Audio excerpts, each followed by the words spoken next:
So, yawa, it's a good thing. Mun yi restarting din. So you can see this is what came up bayan na yi restarting system ina. Docker yana ce mun wai Docker subscription service agreement. By selecting accept, you agree to the subscription service agreement. The Docker data processing agreement, the data privacy policy, and the Docker AI.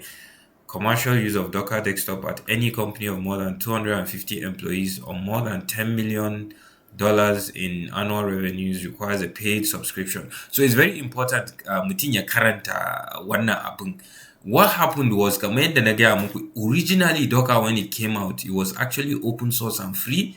Amma daga baya, Microsoft, I think Microsoft in particular, they had so much interest in it. So ana suna ta ƙoƙarin monopolizing abin, so it's no longer free. Shi Docker desktop din, an gane, Docker engine din is actually free and open source, amma shi wannan wanda muka installing Docker desktop din nan, it's no longer free. So you should read wannan terms din.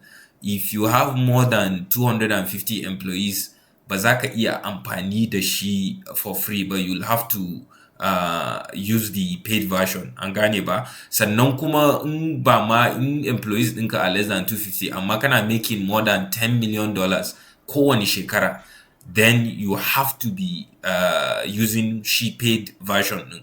So to be on the safe side, just go ahead kai. Dan ni in kun lura, most of tools in da nike cewa I downloaded, most of them are open source and free, ba wani issue maganan payment. But for this one, it's very important ka san cewa wannan holds dan Allah. So the moment kai choosing accept, you know wannan terms din holds. So in dai you are not making more than $10 million a shekara, you are good to go. Sannan kuma employees ɗinka a company ka are less than 250.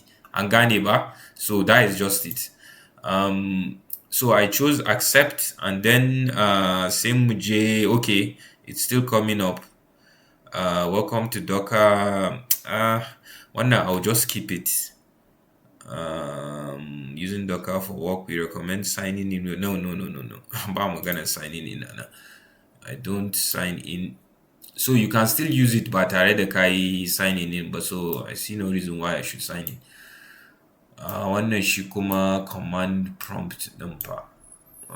For more Windows subsystem for Linux. Okay. This is very important. Shi Docker ɗin nan, it needs Windows subsystem for Linux, WSL ake ce mai, for it to run.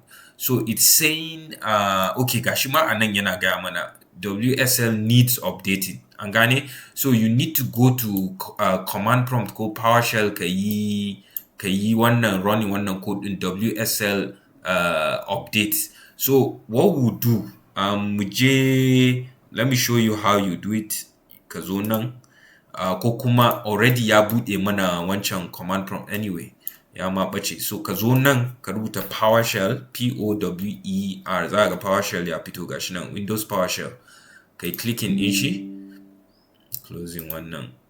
So a nan wannan code din da yake cewa ka yi, in ka rubuta WSL hyphen update din nan, it will try to update Windows subsystem for Linux ɗinka. So za ka yi WSL, say space, say hyphen, say update, say enter. Da ka danna enter, so ya kawo maka, I'm sure maybe you can't see my screen. It's saying, do you want to allow this app to make changes to your device? Ka ce yes. So abin da ya faru kenan, ya ce mun, do you want to allow this application to make changes to your device? Na ce yes. So yanzu yana downloading WSL Windows subsystem for Linux update din shi. So we'll have to wait sai ya gama, ko kuma we can pause. I always forget, na kasa finding wannan pause button din. I will have to look for it later. But for now, I will just have to wait. Mu jira ya gama downloading. So in ya gama downloading, like I told us earlier, za mu yi pulling down using Docker din nan. Za mu yi pulling down a database management system. Kuma na ce we are going to go for Postgres SQL. Za ku gan shi yana da icon kamar wani giwa haka, kamar elephant. I know PHP ma probably icon ɗinsa elephant ne ba?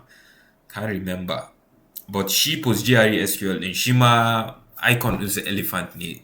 Zanen might differ, but just for you to know.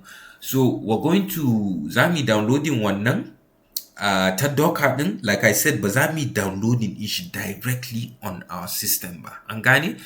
Ta Docker za mu downloading shi. Usually a Docker idan kai downloading wannan images ake ce musu. You can download any type of image. In fact, for you to know, idan kana son kaman Linux operating system, there are some very light Linux operating systems da zaka iya actually kai downloading image ɗinsu ta Docker ɗin.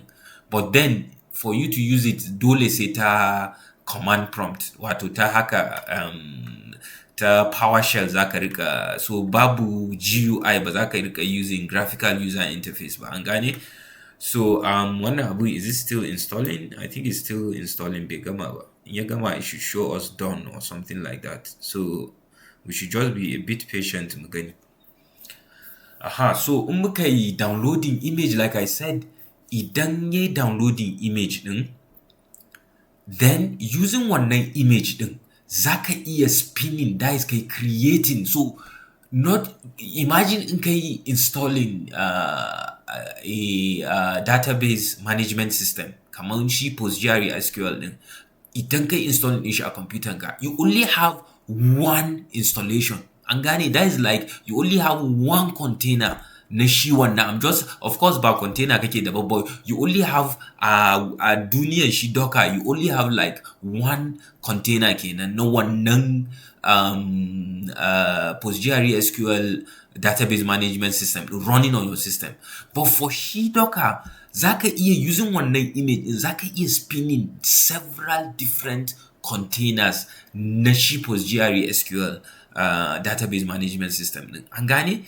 So anyway, we're not going to do that. We're still going to restrict ourselves to only one container, as you'll see. But I'm just trying to show you power na shi Docker.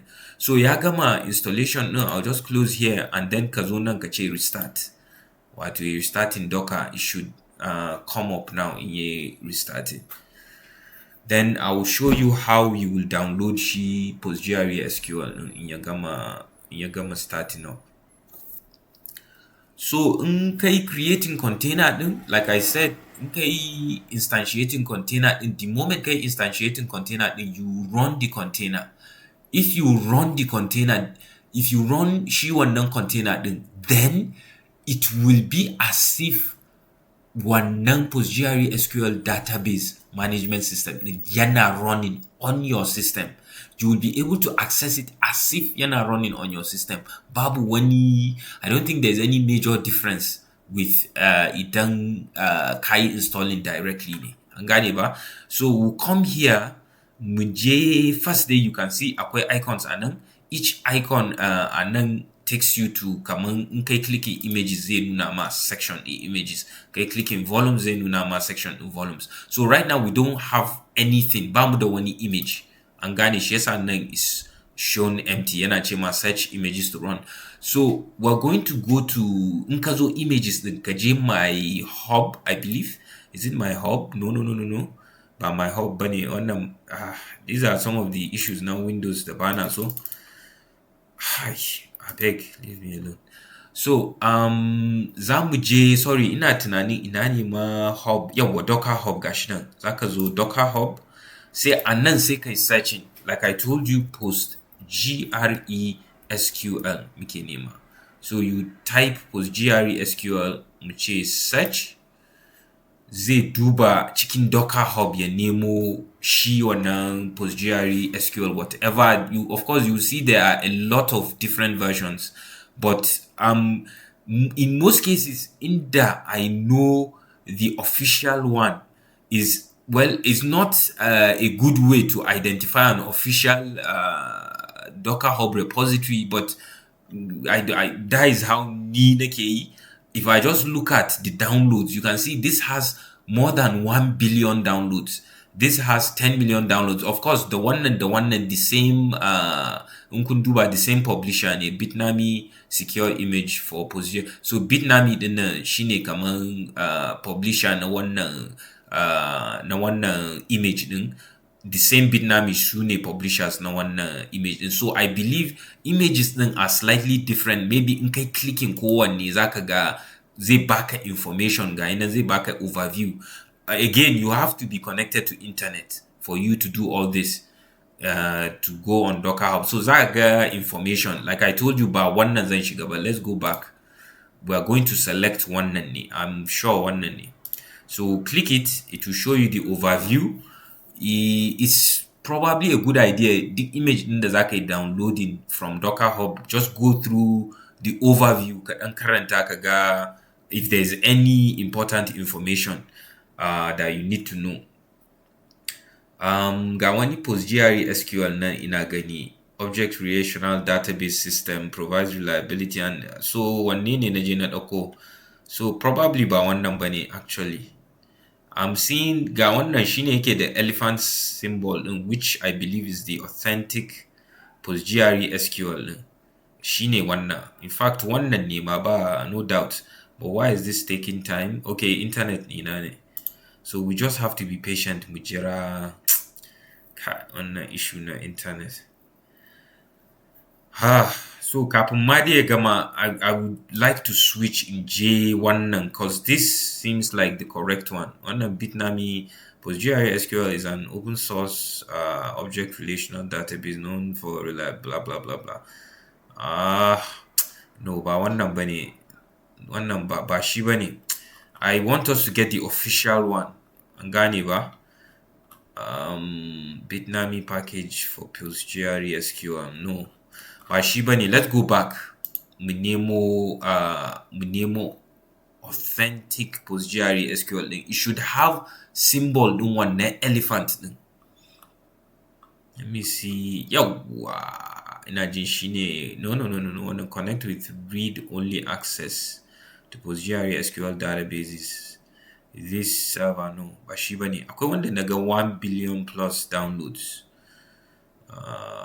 VMware. Ayi haƙuri.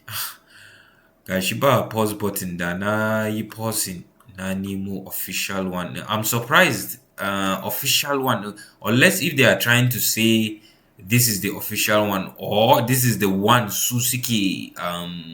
Susuke kaman promoting. An gane? Wannan ba wannan bane, because 100,000 downloads. No, ba shi bane. Let's go to next page. Go, yeah, what is our next page in gani? Next. Ko za mu ganshi, ko in ba mu ganshi ba, we click on wannan na Bitnami din. Idan mu ya fito mana under other downloads, sai mu clicking din shi da sauri kafin ya bace. Kai, wannan internet connection din dai yana bata mana lokaci, haka nan za a yi haƙuri.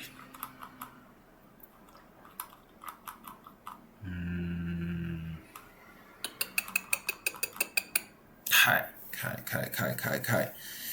I might have to pause ko in my stopping tunda ban the pause button din. Mu gani if I can find pause button settings.